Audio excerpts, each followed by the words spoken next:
Breaking news. एका मोठ्या नेत्याच्या मृत्यूच्या तपासात एक धक्कादायक वळण आले आहे. लोकप्रतिनिधी FIR दाखल करण्यासाठी गेले, पण त्यांना रोखण्यात आलं. असं का झालं? चला या संपूर्ण प्रकरणाच्या मुळाशी जाऊया. या प्रकरणाचा केंद्रबिंदू आहे एक मोठा संघर्ष. आमदार रोहित पवार आणि त्यांच्यासोबत काही लोकप्रतिनिधी एका मोठ्या नेत्याच्या मृत्यूप्रकरणी FIR दाखल करायला पोलीस स्टेशनमध्ये गेले होते, पण त्यांना तिथेच थांबवण्यात आलं. आणि हे जे चित्र आहे ना, हेच या प्रकरणाचं मुख्य रहस्य आहे. बघा, सुरुवातीला तक्रार नोंदवायची प्रक्रिया सुरू झाली होती, अगदी व्यवस्थित. पण मग एक सिनियर पोलीस ऑफिसर येतात आणि सगळंच थांबवतात. सगळं काही अचानक थांबवलं जातं. मग प्रश्न उभा राहतोच की असं का झालं? कुणाच्या सांगण्यावरून हे सगळं घडलं? तर पोलीस स्टेशनमध्ये जे काही घडलं ते समजून घ्यायचं असेल तर आधी आपल्याला हे बघावं लागेल की ज्या नेत्याचा मृत्यू झाला ते कोण होते आणि अशी नेमकी कोणती नवीन माहिती समोर आली ज्यामुळे हा FIR दाखल करण्याचा प्रयत्न केला गेला. चला या प्रश्नांची उत्तरे शोधूया. पोलीस स्टेशनमध्ये जो काही संघर्ष झाला त्याची मुळं दोन महत्त्वाच्या घटनांमध्ये आहेत. एक म्हणजे एक भीषण विमान अपघात आणि दुसरं म्हणजे त्यानंतर आलेलं एक सरकारी परिपत्रक. चला याबद्दल थोडं सविस्तरपणे जाणून घेऊया. या प्रकरणाची सुरुवात होते एका अत्यंत दुःखद घटनेनं. एका विमान अपघातात महाराष्ट्रातल्या एका मोठ्या नेत्यासह एकूण 5 जणांचा मृत्यू झाला होता. यात 2 पायलट होते, जाधव नावाचे एक पोलीस अधिकारी होते आणि माळी नावाचे एक परिचर होते. तर या कायदेशीर कारवाईचं मूळ कारण होतं DGCA अर्थात डायरेक्टोरेट जनरल ऑफ सिव्हिल एव्हिएशनचे एक परिपत्रक. ही हवाई वाहतूक आणि सुरक्षेवर नियंत्रण ठेवणारी सरकारी संस्था आहे. त्यांनी VSR व्हेंचर्स नावाच्या कंपनीच्या काही विमानांवर उड्डाणबंदी आणली. रोहित पवार गटाचा दावा आहे की हे परिपत्रकच कंपनीच्या जबाबदारीकडे बोट दाखवतं आणि हाच पुरावा घेऊन ते FIR दाखल करायला गेले होते.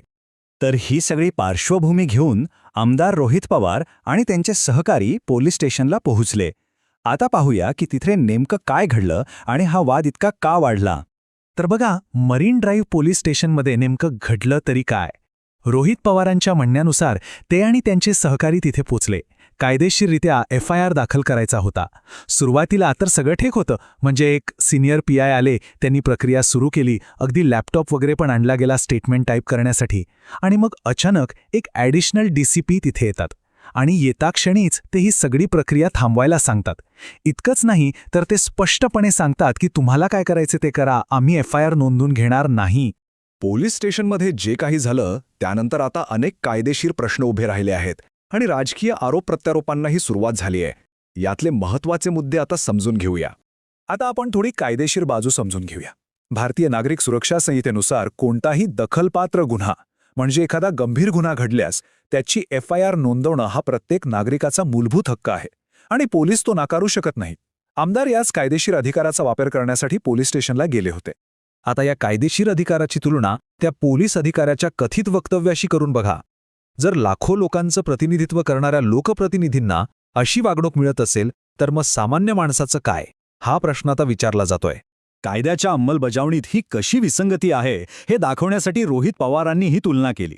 त्यांचं म्हणणं आहे की दिल्लीमध्ये एका आंदोलकाचा शर्ट फाटला तरी लगेच FIR दाखल होतो, पण इथे महाराष्ट्रात 5 लोकांचा जीव जाऊनही FIR का नाकारला जातोय हा एक मोठा सवाल त्यांनी उपस्थित केला आहे. आणि इथे एक गोष्ट लक्षात घेण्यासारखी आहे. पोलिसांनी FIR घ्यायला नकार दिल्यामुळे हा साधा अपघात होता की यामागे काही घातपात होता याबद्दलचा संशय अधिकच गडद झालाय.